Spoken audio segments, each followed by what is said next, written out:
Hello ನಮಸ್ಕಾರ ಎಲ್ರಿಗೂ welcome to my SR education channel.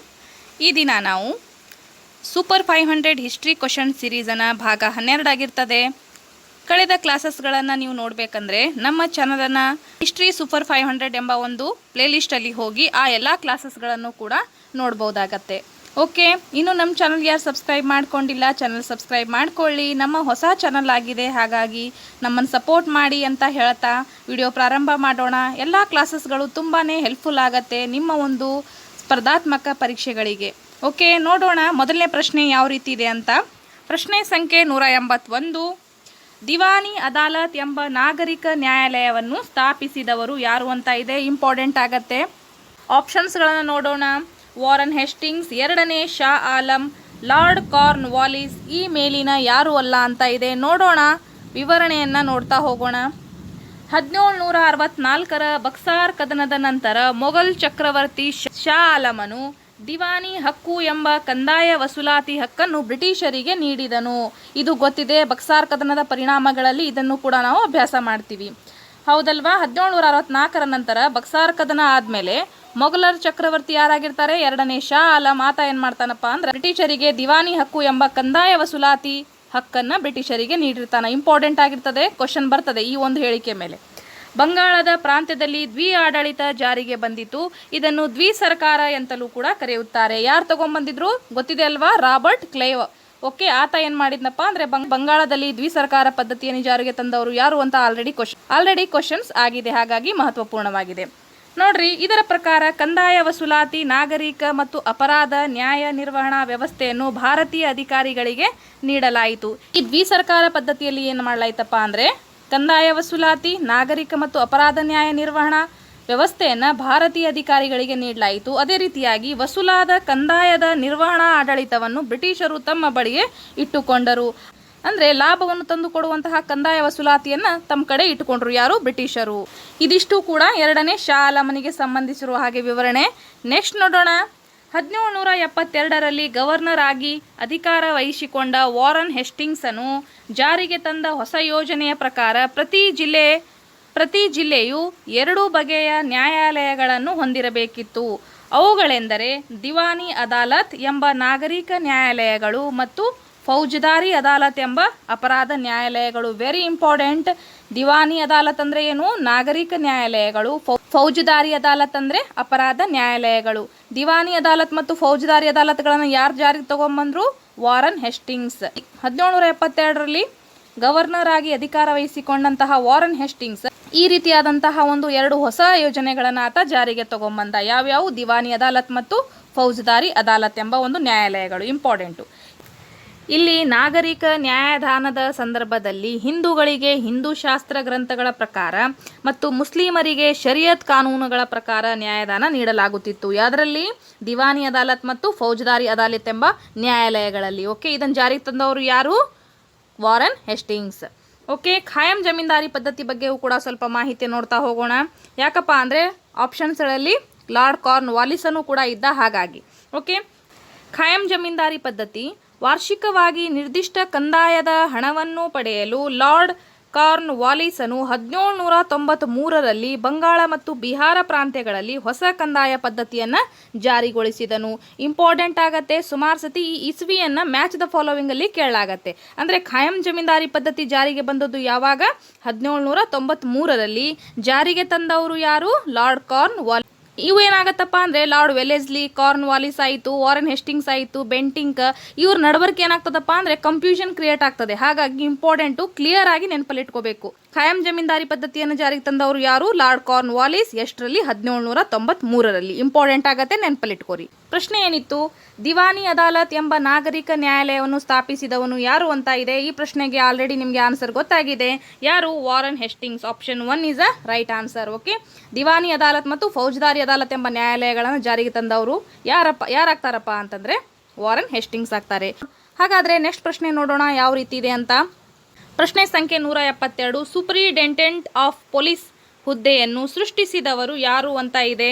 ಸೂಪ್ರಿಡೆಂಟೆಂಟ್ of police ಎಂಬ ಹುದ್ದೆಯನ್ನು ಸೃಷ್ಟಿಸಿದವನು ಯಾರು ಅಂತ ಇದೆ. ಸುಮಾರು ಸತಿ ಕ್ವಶನ್ ಆಗಿದೆ PC ಒಳಗೆದೆಲ್ಲ, ಹಾಗಾಗಿ ಇಂಪಾರ್ಟೆಂಟ್ ಆಗುತ್ತೆ, ನೆನಪಲ್ಲಿಟ್ಕೋರಿ. ಒನ್ ಡೇ ಎಕ್ಸಾಮ್ಗೆ ಭಾಳ ಸತಿ ಕೇಳಲಾಗಿರುವಂತಹ ಒಂದು ಕ್ವಶನ್ ಇದು. ಓಕೆ, FD SD ಯಲ್ಲಿಯೂ ಕೂಡ ಕೇಳಲಾಗಿದೆ, ಇಂಪಾರ್ಟೆಂಟು.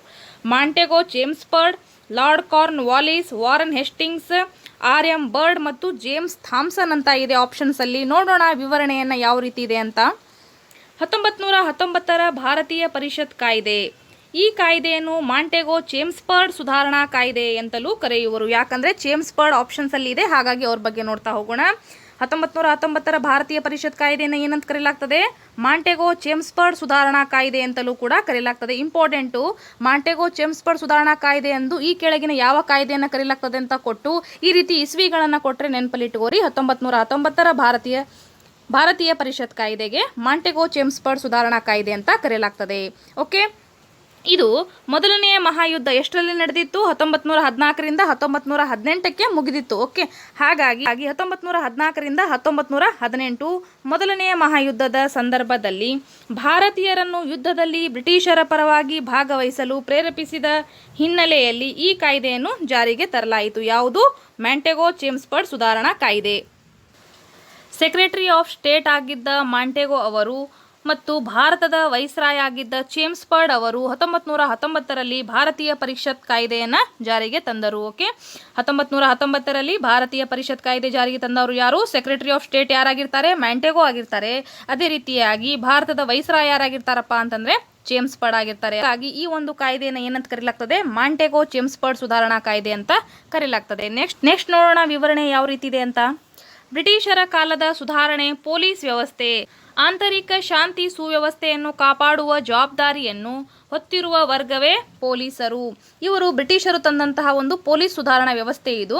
ಆಂತರಿಕ ಶಾಂತಿ ಸುವ್ಯವಸ್ಥೆಯನ್ನು ಕಾಪಾಡುವ ಜವಾಬ್ದಾರಿಯನ್ನು ಯಾರಿಗೆ ಕೊಟ್ಟಿದ್ರು? ಆ ಒಂದು ವರ್ಗಕ್ಕೆ ವಹಿಸಿದ್ರು, ಪೊಲೀಸ್ ವರ್ಗಕ್ಕೆ ವಹಿಸಿದ್ರು. ಓಕೆ, ಲಾರ್ಡ್ ಕಾರ್ನ್ ವಾಲಿಸನು ಪ್ರಪ್ರಥಮ, ವೆರಿ ಇಂಪಾರ್ಟೆಂಟ್, ನೆನ್ಪಿಟ್ಕೋರಿ, ಲಾರ್ಡ್ ಕಾರ್ನ್ ವಾಲಿಸನು ಪ್ರಪ್ರಥಮ ವ್ಯವಸ್ಥಿತವಾದ ಪೊಲೀಸ್ ವಿಭಾಗವನ್ನು ಅಸ್ತಿತ್ವಕ್ಕೆ ತಂದನು.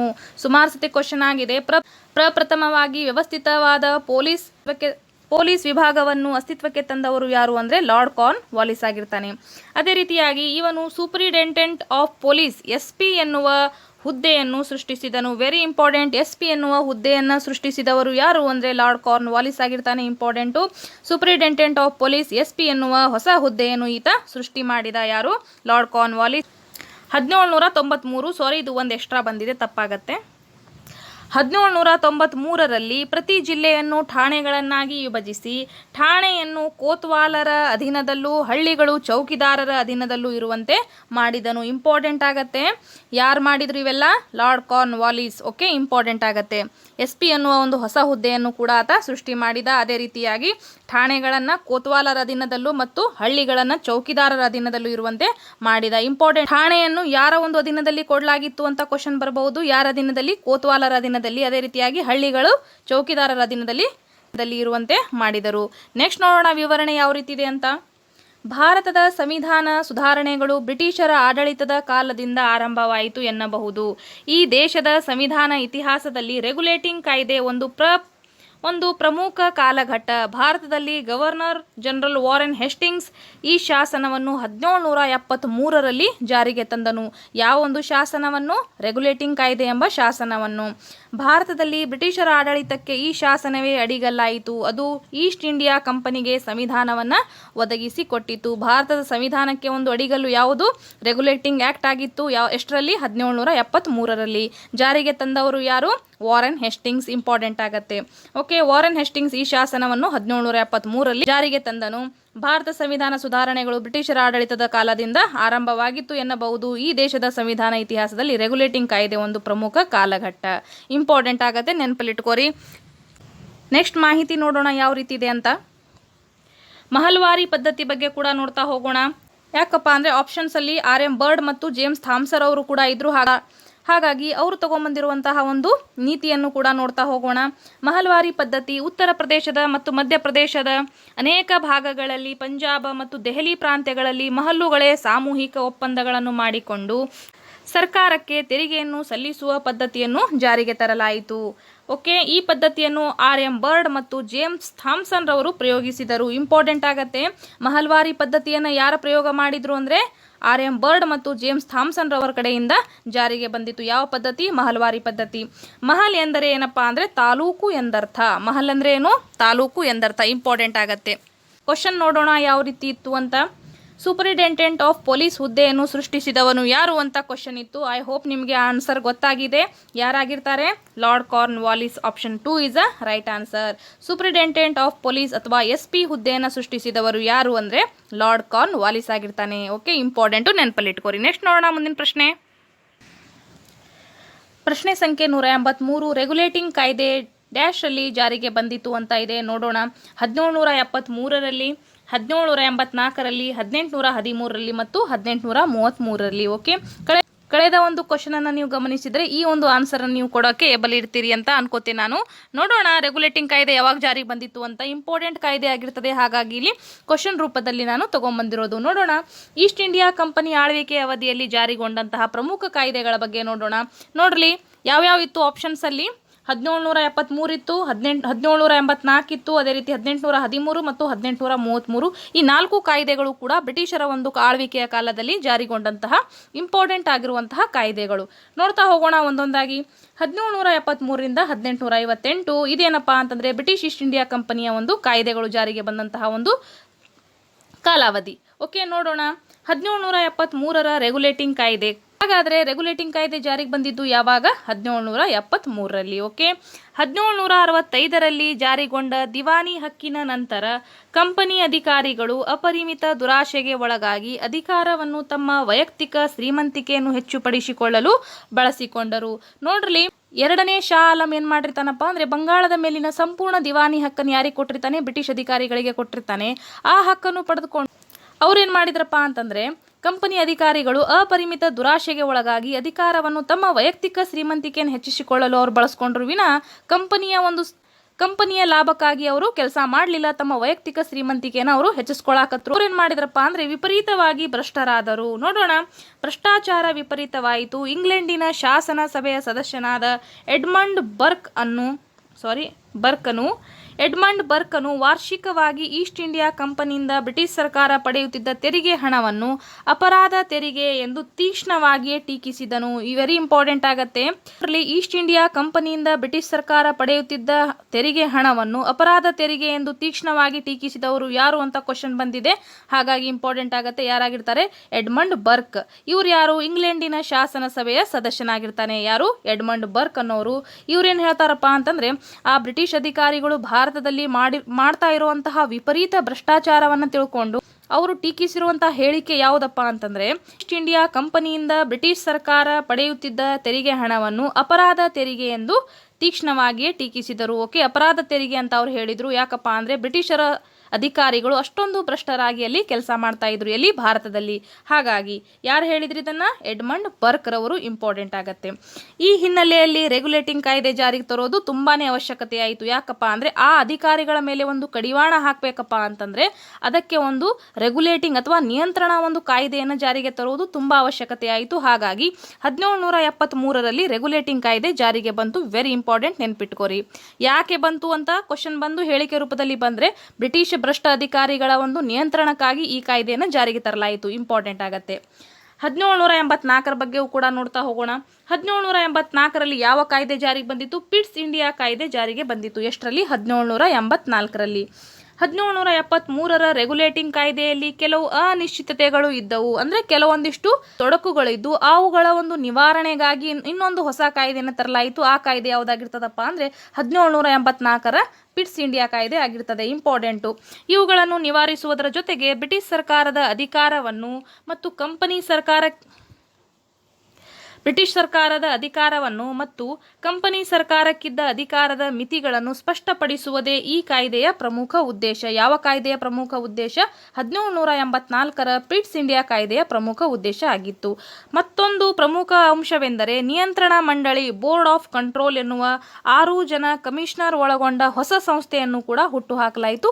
ಇನ್ನೊಂದು ಕಮಿಟಿಯನ್ನು ಕೂಡ ಅವರು ಸ್ಥಾಪನೆ ಮಾಡಿದ್ರು. ಯಾವುದು? ಬೋರ್ಡ್ ಆಫ್ ಕಂಟ್ರೋಲ್ ಅಂತ ಕರೆಯಲಾಗ್ತದೆ, ಅಂದರೆ ನಿಯಂತ್ರಣ ಮಂಡಳಿ ಅಂತ ಕರೆಯಲಾಗ್ತದೆ. ಹಾಗಾಗಿ ಅಂತಹ ಒಂದು ಮಂಡಳಿಯನ್ನು ಕೂಡ ಸ್ಥಾಪನೆ ಮಾಡಲಾಯಿತು. ಎಷ್ಟರಲ್ಲಿ? 1784ರಲ್ಲಿ ಈ ಪಿಟ್ಸ್ ಇಂಡಿಯಾ ಕಾಯ್ದೆ. ಓಕೆ, ಭಾರತದಲ್ಲಿರುವಂತಹ ಈಸ್ಟ್ ಇಂಡಿಯಾ ಕಂಪನಿಯ ಒಂದು ನಿಯಂತ್ರಣಕ್ಕಾಗಿ ಅವರ ಮೇಲೆ ಹೇರಲಾಗಿರುವಂತಹ ಕೆಲವೊಂದಿಷ್ಟು ಕಾನೂನುಗಳು ಓಕೆ ಇಂಪಾರ್ಟೆಂಟ್ ಆಗತ್ತೆ. ಅದೇ ರೀತಿಯಾಗಿ ನೋಡ್ರಿ, ಈ ಪಿಟ್ಸ್ ಇಂಡಿಯಾ ಕಾಯ್ದೆಯಲ್ಲಿ ಏನು ಹೇಳಾಯ್ತಪ್ಪ ಅಂತಂದ್ರೆ, ಭಾರತೀಯರು ತಮ್ಮ ಸಾರ್ವಭೌಮತೆಯನ್ನು ಬ್ರಿಟಿಷರ ರಾಜಸತ್ತೆಯ ಹೆಸರಿನಲ್ಲಿ ಪಡೆದಿದ್ದಾರೆ ವಿನ ಅವರದೇ ಸ್ವಂತ ಹಕ್ಕಲ್ಲ. ಈ ಒಂದು ಹೇಳಿಕೆಯನ್ನು ಯಾವ ಶಾಸನದಲ್ಲಿ ಹೇಳಿದ್ರು ಅವರು ಅಂದ್ರೆ ಪಿಟ್ಸ್ ಇಂಡಿಯಾ ಕಾಯ್ದೆಯಲ್ಲಿ ಹೇಳಿದ್ರು. ಏನಂತ?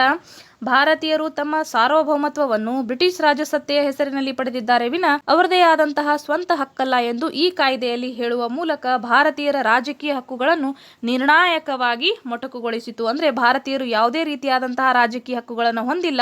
ಅವರು ಏನೇ ಅಧಿಕಾರ ಹೊಂದಿದ್ರು ಅದು ಬ್ರಿಟಿಷರ ವತಿಯಿಂದನೇ ಹೊರತು ಅವರಿಗೆ ಯಾವುದೇ ರೀತಿಯಾದಂತಹ ಸ್ವಂತ ಅಧಿಕಾರವಿಲ್ಲ ಅಂತ ಅವರು ಘೋಷಣೆ ಮಾಡಿದ್ರು. ಇದು ಡೈರೆಕ್ಟ್ ಆಗಿ ಹೇಳಿಕೆ ರೂಪದಲ್ಲಿ ಬಂದು ಈ ಹೇಳಿಕೆ ಯಾವ ಒಂದು ಕಾನೂನಿಗೆ ಸಂಬಂಧಿಸಿದೆ ಅಥವಾ ಯಾವ ಒಂದು ಕಾಯ್ದೆಗೆ ಸಂಬಂಧಿಸಿದೆ ಅಂತ ಕ್ವಶನ್ ಬರಬಹುದು. ಇಂಪಾರ್ಟೆಂಟ್ ಆಗತ್ತೆ. 1784ರ ಪಿಟ್ಸ್ ಇಂಡಿಯಾ ಕಾಯ್ದೆಗೆ ಸಂಬಂಧಿಸಿದೆ. Very important. ಅದೇ ರೀತಿಯಾಗಿ 1813ರ ಚಾರ್ಟರ್ ಕಾಯ್ದೆಯ ಬಗ್ಗೆಯೂ ಕೂಡ ನೋಡೋಣ. ಈ ಕಾಯ್ದೆಯಲ್ಲಿ ಏನಿತ್ತು ಅಂತ. ಈ ಕಾಯ್ದೆಯು ಈಸ್ಟ್ ಇಂಡಿಯಾ ಕಂಪನಿಗೆ ಮುಂದಿನ 20 ವರ್ಷಗಳು ಭಾರತದಲ್ಲಿರುವ ಅಧಿಕಾರವನ್ನು ನೀಡಿತು. ಈ ಕಾಯ್ದೆ ಜಾರಿಗೊಳ್ಳುವ ಪೂರ್ವದಲ್ಲಿ ಭಾರತದಲ್ಲಿ ವ್ಯಾಪಾರ ಮಾಡುವ ಅಧಿಕಾರವನ್ನು ಕಂಪನಿಗೆ ಮಾತ್ರವಲ್ಲದೆ ಇಚ್ಛೆ ಉಳ್ಳವರಿಗೂ ನೀಡಬೇಕೆಂದು ದೊಡ್ಡ ಹೋರಾಟ ನಡೆಯಿತು. ಈ ಹಿನ್ನೆಲೆಯಲ್ಲಿ ಇಚ್ಛೆ ಇದ್ದವರೆಲ್ಲರಿಗೂ ಕೂಡ ಈ ಕಾಯ್ದೆ ಅವಕಾಶವನ್ನು ಮುಕ್ತವಾಗಿಸಿತು. ಇದರ ಪರಿಣಾಮವಾಗಿ ಮುಕ್ತ ವ್ಯಾಪಾರದ ಹೊಸ ಶಕೆ ಆರಂಭವಾಯಿತು.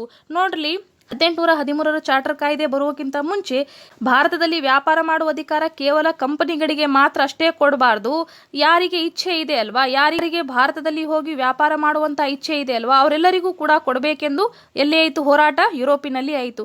ಹಾಗಾಗಿ ಈ ಒಂದು ಕಾಯ್ದೆ ಬಂದ ನಂತರ ಏನಾಯ್ತಪ್ಪ ಅಂದ್ರೆ ಇಚ್ಛೆ ಉಳ್ಳವರು ಎಲ್ಲರೂ ಹೋಗಿ ಏನು ಮಾಡಬಹುದು? ಭಾರತದಲ್ಲಿ ವ್ಯಾಪಾರ ಮಾಡಬಹುದು ಎನ್ನುವ ಒಂದು ಶಾಸನವನ್ನು ಹೊರಡಿಸಲಾಯಿತು. ಯಾವ ಕಾಯ್ದೆಯಲ್ಲಿ ಅಂದ್ರೆ 1813ರ ಚಾರ್ಟರ್ ಕಾಯ್ದೆಯಲ್ಲಿ. ಓಕೆ, ವೆರಿ ಇಂಪಾರ್ಟೆಂಟ್ ಆಗತ್ತೆ. ಈ ಕಾಯ್ದೆಗಳು 20 ವರ್ಷಕ್ಕೊಮ್ಮೆ ಅಂದ್ರೆ ರಿಫಾರ್ಮರ್ ಆಗಿ ಬರ್ತಾ ಇದ್ದು. ಅಂದ್ರೆ 20 ವರ್ಷಕ್ಕೊಮ್ಮೆ ಇತ್ತು. ಯಾಕಪ್ಪ ಅಂದ್ರೆ ಹೊಸ ಕಾಯ್ದೆಗಳನ್ನು ರಚನೆ ಮಾಡಲಾಗ್ತಿತ್ತು, ಹಳೆ ಕಾಯ್ದೆನ ಬಿಡಲಾಗ್ತಿತ್ತು. ಹಾಗಾಗಿ ಹೊಸ ಕಾಯ್ದೆಗಳನ್ನು ತಗೊಂಬರುವ ಒಂದು ನಿಟ್ಟಿನಲ್ಲಿ ಈ ಕಾಯ್ದೆಯು ಕೂಡ ಜಾರಿಗೆ ಬಂದಿತ್ತು. 1813ರ ಚಾರ್ಟರ್ ಕಾಯ್ದೆ. ಈ ಕಾಯ್ದೆಯಲ್ಲಿ ಏನು ಮಾಡಲಾಯ್ತಪ್ಪ ಅಂತಂದ್ರೆ, ಮುಂದಿನ 20 ವರ್ಷಗಳ ಕಾಲ ಕಂಪನಿಗೆ ಭಾರತದಲ್ಲಿ ವ್ಯಾಪಾರ ಮಾಡಲು ಅಧಿಕಾರ ನೀಡಿತು. ಮತ್ತು ಅದೇ ರೀತಿಯಾಗಿ ಯಾರು ಇಚ್ಛೆ ಉಳ್ಳವರು ಹೋಗಿ ಭಾರತದಲ್ಲಿ ವ್ಯಾಪಾರ ಮಾಡಬಹುದು ಎಂಬ ಒಂದು ಹೊಸ ಒಂದು ಇದನ್ನು ಕೂಡ ಜಾರಿಗೆ ತಂದರು. ಈ ಕಾಯ್ದೆ ಏನಾಯ್ತಪ್ಪ ಅಂತಂದ್ರೆ ಭಾರತದಲ್ಲಿ ಒಂದು ಹೊಸ ಯುಗವನ್ನೇ ಆರಂಭ ಮಾಡಿತು. ಓಕೆ, 1833ರ ಚಾರ್ಟರ್ ಕಾಯ್ದೆ ಬಗ್ಗೆಯೂ ಕೂಡ ಸ್ವಲ್ಪ ನೋಡ್ತಾ ಹೋಗೋಣ.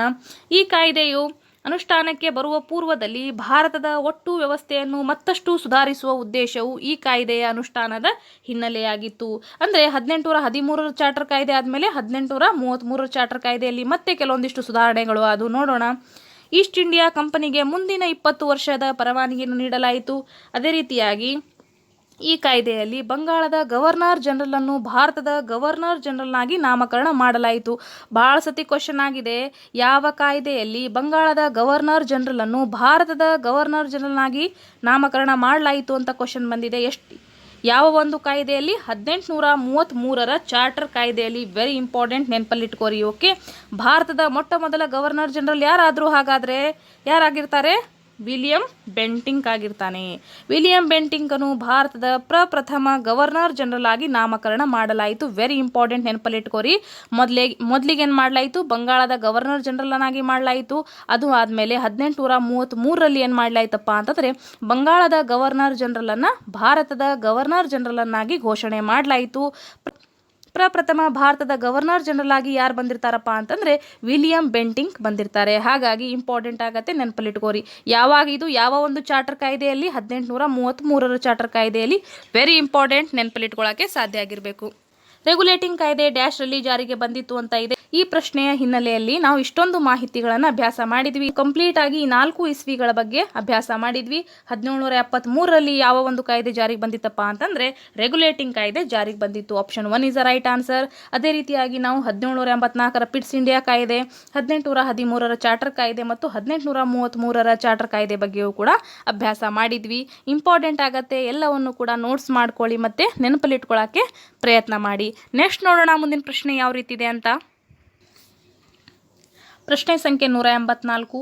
ಖಾಯಂ ಜಮೀನ್ದಾರಿ ಪದ್ಧತಿಯನ್ನು ಬಂಗಾಳ ಮತ್ತು ಬಿಹಾರ ಪ್ರಾಂತ್ಯಗಳಲ್ಲಿ ಡ್ಯಾಶ್ ರಲ್ಲಿ ಜಾರಿಗೆ ತರಲಾಯಿತು ಅಂತ ಇದೆ. ನೋಡೋಣ ಎಷ್ಟರಲ್ಲಿ. 1793ರಲ್ಲಿ, 1792, 1828 ಮತ್ತು ಈ ಮೇಲಿನ ಯಾವುದು ಅಲ್ಲ ಅಂತ ಇದೆ. ಎಷ್ಟರಲ್ಲಿ ಅಂತ ವಿವರಣೆಯನ್ನು ನೋಡ್ತಾ ಹೋಗೋಣ ಯಾವ ರೀತಿ ಇದೆ ಅಂತ. ನೋಡಲಿ, ಖಾಯಂ ಜಮೀನ್ದಾರಿ ಪದ್ಧತಿ ಆಲ್ರೆಡಿ ನಾವು ಡಿಸ್ಕಷನ್ ಮಾಡಿ, ಆದರೂ ಕೂಡ ಇನ್ನೊಮ್ಮೆ ರಿವಿಷನ್ ಮಾಡ್ಕೊಳ್ಳಿ.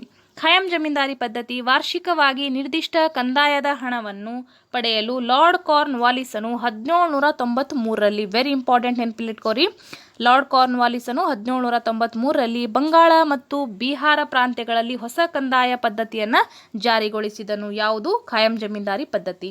ಇದನ್ನು ಖಾಯಂ ಜಮೀನ್ದಾರಿ ಪದ್ಧತಿ ಎಂದು ಕರೆಯಲಾಯಿತು. ಈ ಪದ್ಧತಿಯಲ್ಲಿ ಜಮೀನ್ದಾರನು ಭೂಮಾಲೀಕನಾದನು. ಯಾವ ಪದ್ಧತಿಯಲ್ಲಿ ಜಮೀನ್ದಾರನು ಭೂಮಾಲೀಕನಾದನು ಅಂತ ಕ್ವಶನ್ ಕೊಟ್ಟು ಮಹಲ್ವಾರಿ, ರೈತವಾರಿ ಅಂತ ಆಪ್ಷನ್ಸ್ ಅಲ್ಲಿ ಮತ್ತು ಜಮೀನ್ದಾರಿ ಅಂತ ಆಪ್ಷನ್ಸ್ ಅಲ್ಲಿ ಕೊಡಬಹುದು. ಇಂಪಾರ್ಟೆಂಟು ಜಮೀನ್ದಾರಿ ಪದ್ಧತಿಯೊಳಗೆ. ಈ ಹೊಸ ಯೋಜನೆಯ ಪ್ರಕಾರ ಜಮೀನ್ದಾರನು ಪ್ರತಿ ವರ್ಷವೂ ನಿರ್ದಿಷ್ಟ ದಿನಕ್ಕೆ ಮೊದಲೇ ಅವನು ಒಪ್ಪಿಕೊಂಡಿದ್ದ ಕಂದಾಯದ ಮೊತ್ತವನ್ನು ಸರ್ಕಾರಕ್ಕೆ ಸಲ್ಲಿಸಬೇಕಿತ್ತು. ಯಾವ ಒಂದು ಪದ್ಧತಿಯ ಪ್ರಕಾರ? ಖಾಯಂ ಜಮೀನ್ದಾರಿ ಪದ್ಧತಿಯ ಪ್ರಕಾರ. ಈ ಪದ್ಧತಿಯಿಂದ ಬ್ರಿಟಿಷರಿಗೆ ಮತ್ತು ಜಮೀನ್ದಾರನಿಗೆ ಲಾಭವಾಯಿತೇ ವಿನ ರೈತರಿಗಾಗಲಿಲ್ಲ. ಇಂಪಾರ್ಟೆಂಟು, ಈ ಪದ್ಧತಿಯಿಂದ ಜಮೀನ್ದಾರಿಗೆ ಮತ್ತು ಬ್ರಿಟಿಷರ ಒಂದು ಅಧಿಕಾರಿಗಳಿಗೆ ಲಾಭವಾಯಿತೇ ವಿನ ರೈತರಿಗೆ ಯಾವುದೇ ರೀತಿಯಾದಂತಹ ಲಾಭವಾಗಲಿಲ್ಲ ಈ ಒಂದು ಪದ್ಧತಿಯಿಂದ. ರೈತ ಕೂಲಿ ಕಾರ್ಮಿಕರು ಜಮೀನ್ದಾರರ ಭೂಮಿಯಲ್ಲಿ ಕೆಲಸ ಮಾಡಲು ನಿರಂತರ ಅವಕಾಶಗಳು ಸಿಗದೆ ಬಹುಮುಖಿ ಶೋಷಣೆಗೆ ಒಳಗಾದರು. ಈ ಪದ್ಧತಿಯಿಂದ ರೈತರು ಬಹುಮುಖಿ ಶೋಷಣೆಗೆ ಒಳಗಾದರು. ಅದೇ ರೀತಿಯಾಗಿ ಚಾರ್ಲ್ಸ್ ಮೆಟ್ಕಾಪ್ ಈ ಒಂದು ಪದ್ಧತಿಯನ್ನು ಕುರಿತು ಚಾರ್ಲ್ಸ್ ಮೆಟ್ಕಾಪ್ ಒಂದು ಪ್ರಸಿದ್ಧ ಹೇಳಿಕೆಯನ್ನು ನೀಡುತ್ತಾನೆ. ನೋಡೋಣ ಹೇಳಿಕೆ ಏನಿತ್ತು ಅಂತ. ಚಾರ್ಲ್ಸ್ ಮೆಟ್ಕಾಪ್ ರವರು ಹೇಳುವಂತೆ, ಬ್ರಿಟಿಷ್ ಭೂಕಂದಾಯ ನೀತಿಗಳಿಂದ ಭಾರತದ ರೈತರು ಸಾಲದಲ್ಲೇ ಹುಟ್ಟಿ, ಸಾಲದಲ್ಲೇ ಬದುಕಿ, ಸಾಲದಲ್ಲೇ ಸತ್ತರು ಅಂತ ಪ್ರಸಿದ್ಧವಾದಂಥ ಹೇಳಿಕೆಯನ್ನು ಕೊಟ್ಟ. ಈ ಹೇಳಿಕೆಯನ್ನು ಕೊಟ್ಟವರು ಯಾರು ಅಂತ ಸುಮಾರು ಸತೆ ಕ್ವಶನ್ ಆಗಿದೆ. ಹಳೆ ಪ್ರಶ್ನೆ ಪತ್ರಿಕೆಗಳನ್ನು ನೀವು ಎನಾಲಿಸಿಸ್ ಮಾಡಿದರೆ ಗೊತ್ತಾಗತ್ತೆ. ಈ ಕ್ವಶನ್ ಹೇಳಿದವರು, ಈ ಒಂದು ಹೇಳಿಕೆಯನ್ನು ಕೊಟ್ಟವರು ಯಾರು ಅಂತ ಸುಮಾರು ಸತಿ ಕ್ವಶನ್ ಆಗಿದೆ. Very important, Charles Metcalf.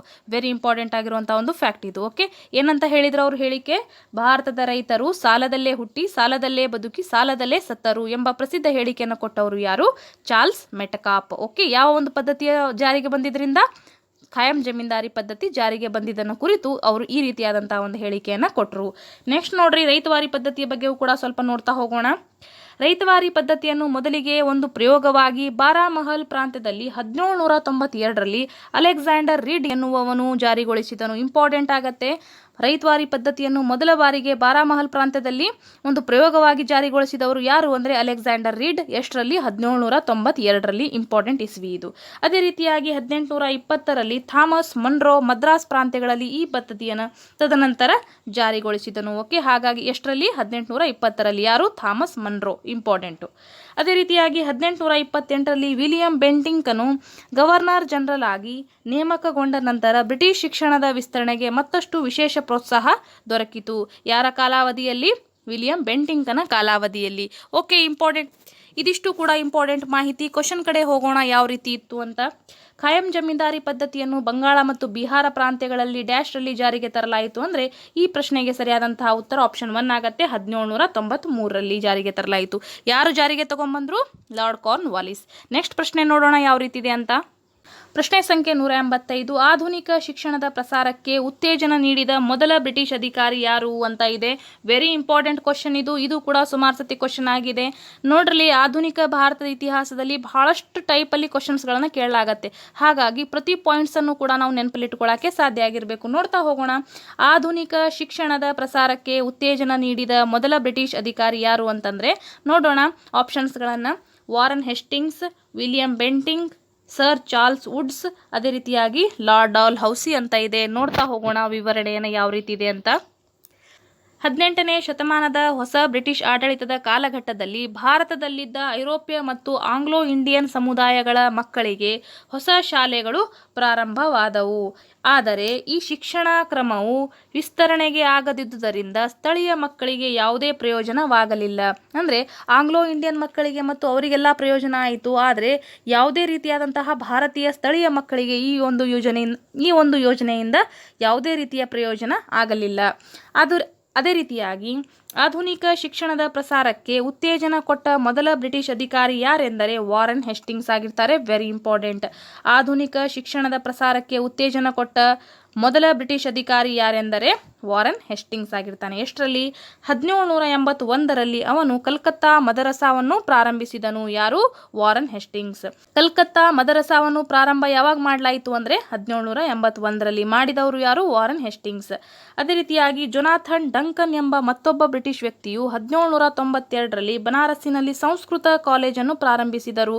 ಇದು ಕೂಡ ಕ್ವಶನ್ ಕೇಳಲಾಗಿದೆ. ಬನಾರಸ್ಸಿನಲ್ಲಿ ಸಂಸ್ಕೃತ ಕಾಲೇಜನ್ನು ಪ್ರಾರಂಭಿಸಿದವರು ಯಾರು ಅಂತಂದ್ರೆ ಜೊನಾಥನ್ ಡಂಕನ್ ಎಂಬ ಮತ್ತೊಬ್ಬ ಬ್ರಿಟಿಷ್ ವ್ಯಕ್ತಿ. ಓಕೆ, ಎಷ್ಟರಲ್ಲಿ? 1792ರಲ್ಲಿ. ಅದೇ ರೀತಿಯಾಗಿ ಆಧುನಿಕ ಶಿಕ್ಷಣದ ಪ್ರಸಾರಕ್ಕೆ ಉತ್ತೇಜನ ಕೊಟ್ಟ ಮೊದಲ ಬ್ರಿಟಿಷ್ ವ್ಯಕ್ತಿ ಯಾರಾಗಿರ್ತಾರೆ? ವಾರನ್ ಹೆಸ್ಟಿಂಗ್ಸ್ ಆಗಿರ್ತಾನೆ. ಆದರೆ ಬ್ರಿಟಿಷ್ ಶಿಕ್ಷಣದ ವ್ಯಾಪಕ ವಿಸ್ತರಣೆಗೆ ಮೊದಲ ಒತ್ತಾಯಿಸಿದವರು ಯಾರು ಅಂದರೆ ಚಾರ್ಲ್ಸ್ ಗ್ರಾಂಟ್ ಆಗಿರ್ತಾರೆ. ವಿಲಿಯಂ ಬೆಂಟಿಂಕನು ಶಿಕ್ಷಣದ ವಿಸ್ತರಣೆಗೆ ಮತ್ತಷ್ಟು ವಿಶೇಷ ಪ್ರೋತ್ಸಾಹ ಕೊಡಲು ಗವರ್ನರ್ ಜನರಲ್ನ ಕಾರ್ಯಾಂಗ ಸಭೆಗೆ ಮೆಕಾಲೆಯನ್ನು ಕಾನೂನು ಸದಸ್ಯನಾಗಿ ಬೆಂಟಿಂಕನು ನೇಮಕ ಮಾಡಿದನು.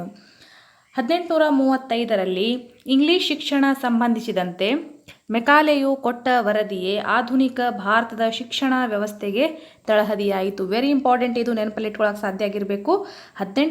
ಆಧುನಿಕ ಭಾರತದ ಶಿಕ್ಷಣ ವ್ಯವಸ್ಥೆಗೆ ಯಾವುದು ತಳಹದಿಯಾಗಿದೆಪ್ಪ ಅಂತಂದರೆ 1835ರಲ್ಲಿ ಇಂಗ್ಲಿಷ್ ಶಿಕ್ಷಣ ಸಂಬಂಧಿಸಿದಂತೆ ಮೆಕಾಲೆ ಏನು ಕೊಟ್ಟಿದ್ನಲ್ಲ ವರದಿ, ಆ ವರದಿಯೇ ಆಧುನಿಕ ಭಾರತದ ಶಿಕ್ಷಣದ ತಳಹದಿಯಾಗಿದೆ.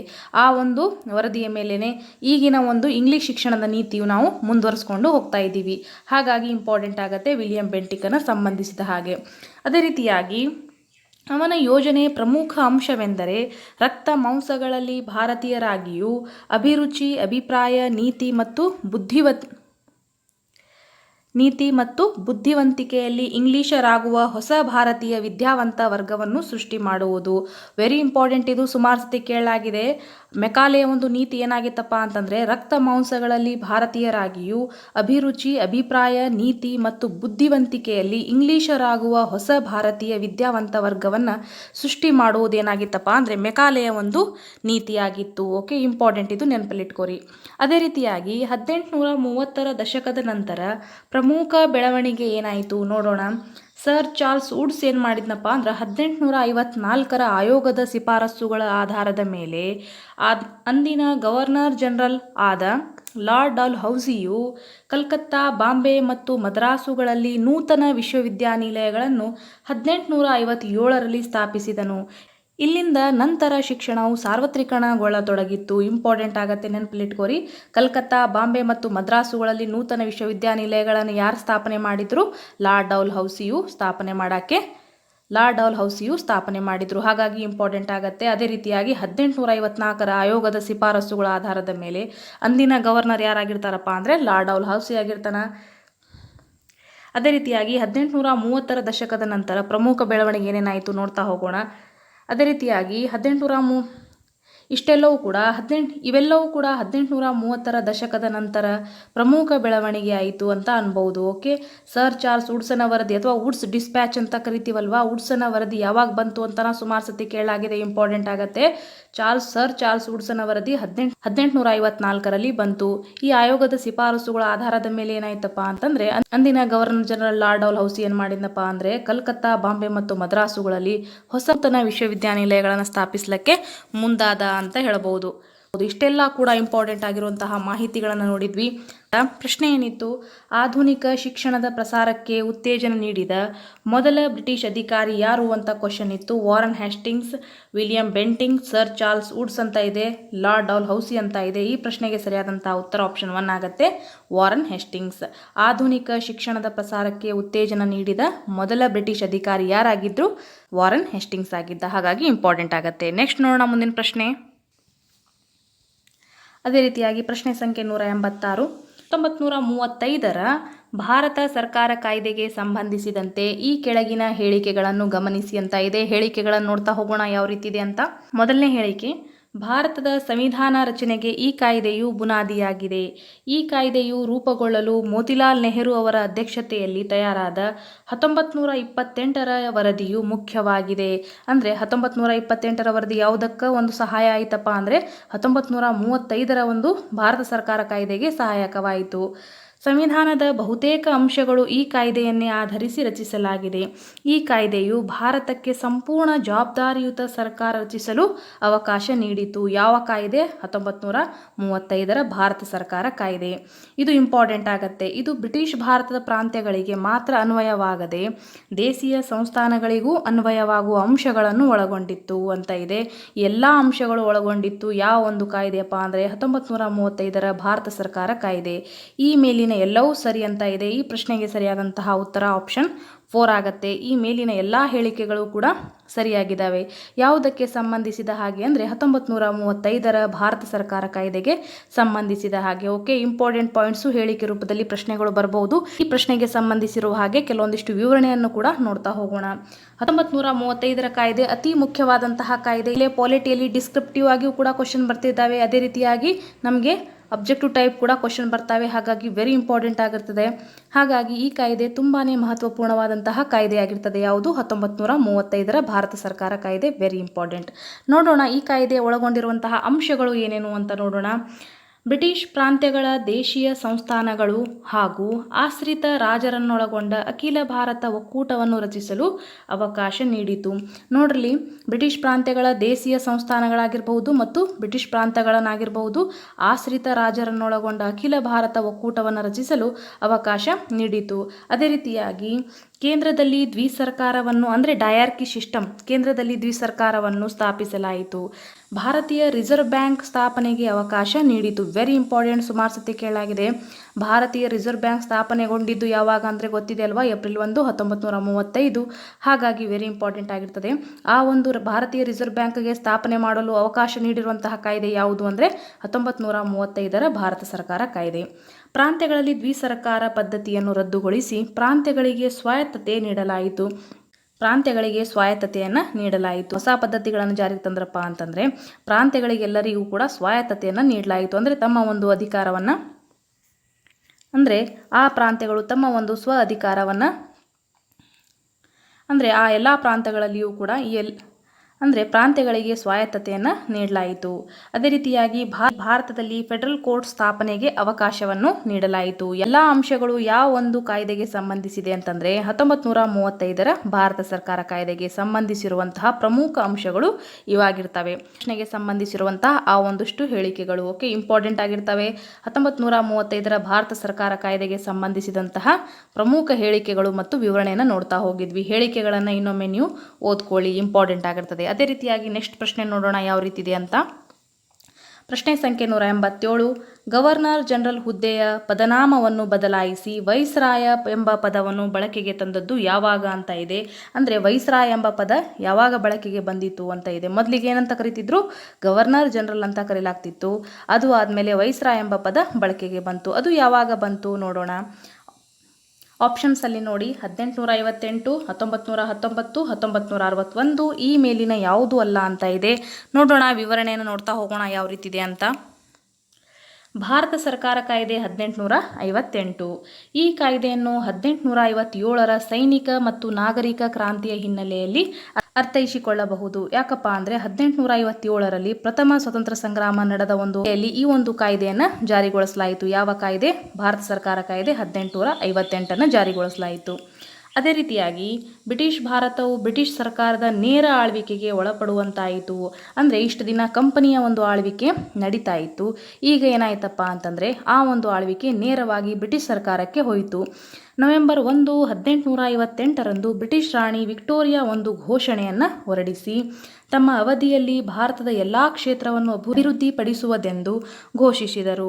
ವಿಕ್ಟೋರಿಯಾ ರಾಣಿಯ ಘೋಷಣೆ ಯಾವ ಒಂದು ಕಾಯ್ದೆಯಲ್ಲಿ ಆಯಿತು ಅಂದರೆ 1858ರ ನವೆಂಬರ್ 1ರ ಒಂದು ಕಾಯ್ದೆಯಲ್ಲಿ, 1858 ಭಾರತ ಸರ್ಕಾರ ಕಾಯ್ದೆಯಲ್ಲಿ ಆಯಿತು.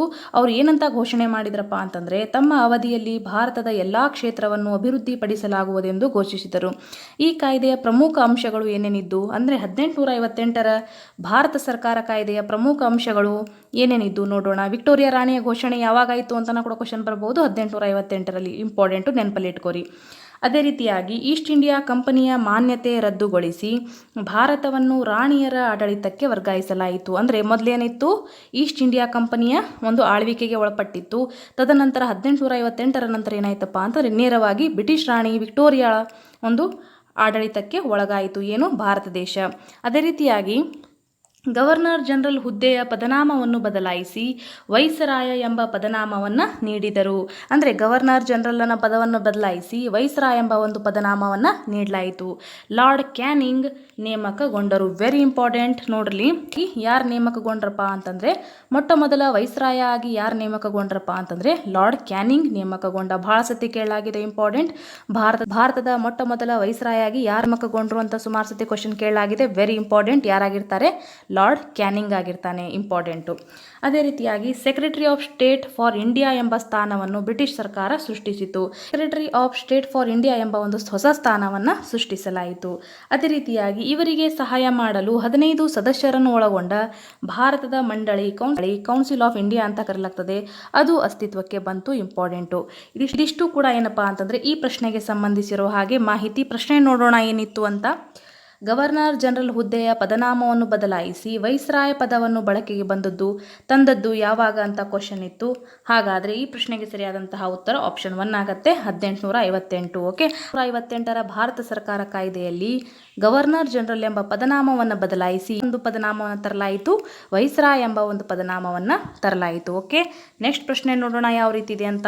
ಪ್ರಶ್ನೆ ಸಂಖ್ಯೆ 188. 1919ರ ಭಾರತೀಯ ಪರಿಷತ್ ಕಾಯ್ದೆಗೆ ಸಂಬಂಧಿಸಿದ ಹಾಗೆ ಈ ಕೆಳಗಿನ ಹೇಳಿಕೆಗಳನ್ನು ಗಮನಿಸಿ ಅಂತ ಇದೆ. ಹೇಳಿಕೆಗಳನ್ನು ನೋಡ್ತಾ ಹೋಗೋಣ. ಕೇಂದ್ರದಲ್ಲಿ ದ್ವಿಸದನ ಶಾಸಕಾಂಗ ಅಂದರೆ ಬೈ ಕ್ಯಾಮ್ರಲ್ ರಚನೆಗೆ ಅವಕಾಶ, ಅದೇ ರೀತಿಯಾಗಿ ಬೈಕ್ಯಾಮ್ರಲ್ ವ್ಯವಸ್ಥೆಗೆ ಅವಕಾಶ ನೀಡಲಾಯಿತು. ಅವುಗಳೆಂದರೆ ಶಾಸಕಾಂಗ ಸಭೆ ಕೆಳಮನೆ ಮತ್ತು ರಾಜ್ಯಗಳ ಪರಿಷತ್ತು ಮೇಲ್ಮನೆಯನ್ನು ರಚನೆ ಮಾಡಲಾಯಿತು. ಇದು ಕೂಡ ಇಂಪಾರ್ಟೆಂಟ್ ಕ್ವಶನ್ ಆಗತ್ತೆ. ಯಾವ ಒಂದು ಕಾಯ್ದೆಯಲ್ಲಿ ಭಾರತದಲ್ಲಿ ದ್ವಿಸದನ ಶಾಸಕಾಂಗವನ್ನು ರಚನೆ ಮಾಡಲಾಯಿತು ಅಂತ ಕ್ವಶನ್ ಸುಮಾರು ಸತಿ ಆಗಿದೆ. ಇಂಪಾರ್ಟೆಂಟು, ಪಾಲಿಟಿ ಬೇಸ್ ಕ್ವಶನ್ ಬರ್ತದೆ. ಒಂದು ಕಾಯ್ದೆಯಲ್ಲಿ 1919ರ ಭಾರತೀಯ ಪರಿಷತ್ ಕಾಯ್ದೆಯಲ್ಲಿ ಈ ಒಂದು ವ್ಯವಸ್ಥೆಯನ್ನು ಜಾರಿ ತರಲಾಯಿತು. ಯಾವುದು? ಬೈಕ್ಯಾಮ್ರಲ್ ವ್ಯವಸ್ಥೆ. ಓಕೆ, ಮೇಲ್ಮನೆ ಮತ್ತು ಕೆಳಮನೆಯನ್ನು ರಚನೆ ಮಾಡಲಾಯಿತು. ಅದೇ ರೀತಿಯಾಗಿ ಪ್ರಾಂತ್ಯಗಳಲ್ಲಿ ದ್ವಿಸರ್ಕಾರ ಡಯಾರ್ಕಿ ಪದ್ಧತಿಗೆ ಅವಕಾಶ ನೀಡಲಾಯಿತು. ಮತ್ತು ಈ ಪದ್ಧತಿಯನ್ನು ರದ್ದುಗೊಳಿಸಿದ್ದು ಯಾವಾಗ? 1935ರಲ್ಲಿ ರದ್ದುಗೊಳಿಸಲಾಯಿತು. ಭಾರತಕ್ಕೆ ಒಬ್ಬ ಹೈಕಮಿಷನರ್ನನ್ನು ನೇಮಕ ಮಾಡಲಾಯಿತು. ಸ್ವಯಂ ಆಡಳಿತ ಉಳ್ಳ ಸ್ಥಳೀಯ ಸಂಸ್ಥೆಗಳ ಅಭಿವೃದ್ಧಿಗೆ ಭರವಸೆ ನೀಡಲಾಯಿತು. ಇಂಪಾರ್ಟೆಂಟ್ ಆಗಿರುವಂತಹ ಫ್ಯಾಕ್ಟ್ಸ್ ಇವುಗಳು. ಈ ಮೇಲಿನ ಎಲ್ಲ ಹೇಳಿಕೆಗಳು ಸರಿ ಇದೆ ಅಂತ ಈ ಪ್ರಶ್ನೆಗೆ ಸರಿಯಾದಂಥ ಉತ್ತರ ಆಪ್ಷನ್ 4 ಆಗತ್ತೆ.